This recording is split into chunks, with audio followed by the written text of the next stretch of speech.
Hey everyone, welcome to Stories of Architecture. So today let's talk about 8 productive things architects and students can do during this lockdown or period.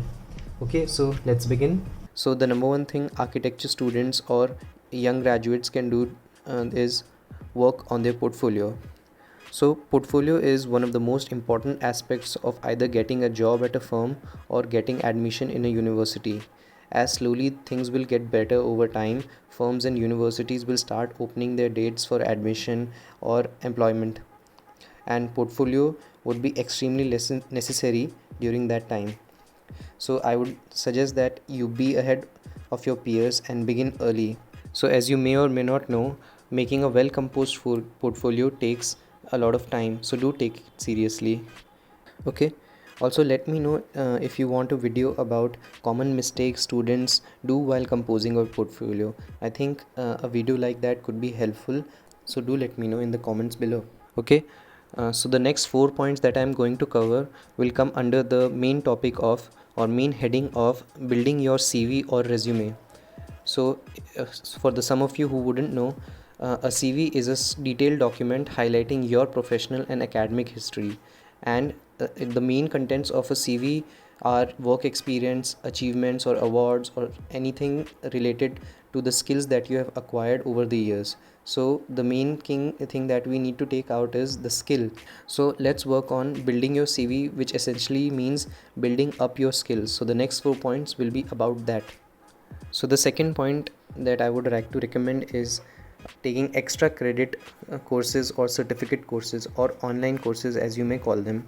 So let me explain. So many universities abroad appreciate if you have pursued an online course from their organization or their university, as it shows an interest on or an inclination towards learning specifically from that university as well. Okay, so there are many online websites on the internet which provide these free architecture courses. Many websites such as edX, Coursera, etc. have online courses related to architecture and very interesting courses indeed. I will put a link in the description of these websites, and from there you can have a look of the many different courses which are present online on various different topics related to architecture. Also, even SPA Delhi and IIT offer online courses regarding architecture and its allied subjects, but I think that those are closed for the moment. Okay, many of these courses are free and many are paid, so that you can get a certificate. But even if you are not interested in paying money, there are many courses which are free and you can just watch them to cultivate your mind and broaden your knowledge about architecture, and I'm sure that this will be a more judicious use of the time available. Okay, so do have a look at this point. Now moving on to the third point. Okay, so the third point that I want to talk about is technical skills.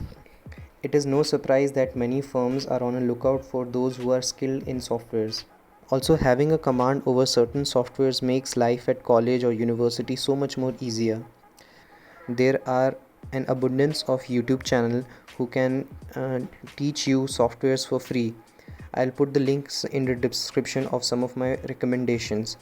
Various softwares ranging from AutoCAD, SketchUp, Rhino, Revit, or illustration software such as Adobe Illustrator or Photoshop, etc. All these tutorials are available on YouTube itself. So I'll put the links in the description. Now, I do not expect anyone to master these softwares in a span of 2 or 3 weeks, but it is important to familiarize yourself with these softwares. So this will be a good start if you don't know any softwares, or maybe you want to upgrade or improve or learn something new in the softwares that you already know. Okay, so I hope you take this point into consideration. Okay, now moving on to the next point. Okay, so the fourth point that I want to talk about is language skills. If you are someone who is interested in pursuing their higher education abroad, the basic requirements of many universities is a proof of your command over the English language. Tests such as IELTS tests, TOEFL tests are conducted to prove that. And so therefore, if you are someone who is interested in to go abroad, you have to clear these tests. So have a look whether what is the test pattern, how is this test conducted, and maybe start brushing up your English language skills. Again, I will put a link in the description about few of my favorite YouTube channels that I recommend to prepare for the English language. Now there are also different languages that you can learn, such as German, if you are interested in going to Germany to pursue higher education, so you can start on that. So language skill does not only mean just the English language. Language skill also means pursuing different languages as well. So I hope you take this point into consideration. Now moving on to the next point. So the fifth point that I want to talk about is soft skills. Now what do I mean by that? So soft skill is basically means personality development. You generally talk about your personality or your achievements in your CV and your resume, and many universities are also on the lookout, or even firms are also on the lookout for people who can get the job done, so such as leadership, or maybe someone who is a good writer. It encompasses different extracurricular activities as well. So I would recommend you also work on brushing up these skills as well, or upgrading these skills as well. And for that also there are many good online courses available. Courses in websites such as Udemy provides these options, so I will also give you a link for the same. Skills such as writing skills do come in handy while writing statement of purpose for universities and in general as well. So I hope you take this point into consideration. Okay, now moving on to the next point. So the next 3 points that I am going to make would come under the heading of miscellaneous. So let's have a look.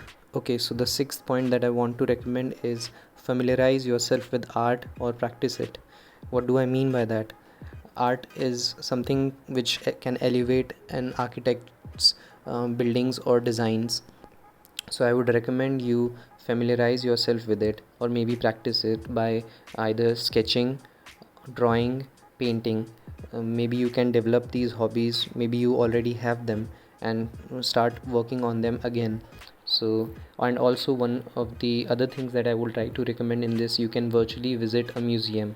Many museums are closed, but there are many museums which you can virtually visit right at this very moment through Google Arts and Culture website.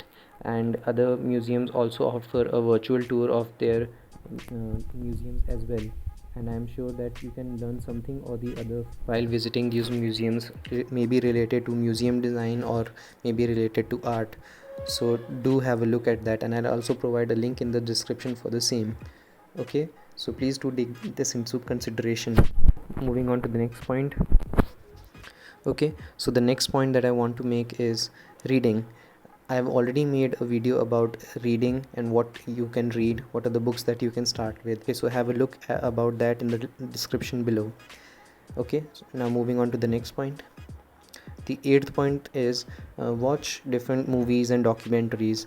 I've also made a video about that as well, so have a look at those video as well, in which I talk about different architectural movies that you can see. Okay, so I hope you found this video helpful and informative. I tried to do something different this time and try to produce this video in a different fashion. So let me know if you like this new style or you prefer the older style. And please leave a like, share the video, subscribe to the channel and press the notification bell. And if you have any comments or if you have any queries, do put it in the comment section below. Okay then, milte